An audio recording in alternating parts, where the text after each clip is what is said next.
தலைவர் நம்மை அழைத்திருக்கிறார். பொதுவாக எப்பொழுதும் பொதுக்குழுவை தலைவருடைய அனுமதியுடன் நம்மளுடைய பொதுச்செயலர் அண்ணன் அவர்கள் கூப்பிடுவார். ஆனால் இன்றைக்கு தலைவர் அவர்கள் நம்மை இந்த தமிழகத்திற்கு தாவைக்க முடங்கியது. தாவைக்கவுடைய மாவட்ட செயலாளர்கள் கைது செய்யப்பட்டார்கள். பொதுச் செயலாளர் ஓடிவிட்டார். நிர்மல்குமார் ஓடிவிட்டார். யார் ஓடுனது? உங்க அப்பா கைது செய்யும் பொழுது நீங்க ஓடுனீங்களே, அப்படியா ஓடணும்? நாங்க கலைஞர் கைது செய்யப்படும் பொழுது யார் ஓடினார்? திமுக வரலாறு தெரியுமா? கலைஞர் கைது செய்யப்படும் சொந்த மகன் ஓடினார். வரலாறு பத்தி பேச ஆரம்பிச்சும் தாங்க மாட்டீங்க.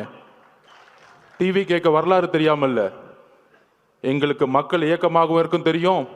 உங்களை சூழ்ச்சிகளை சுப்ரீம் கோர்ட்ல போய் தூக்கி எறியவும் தெரியும்.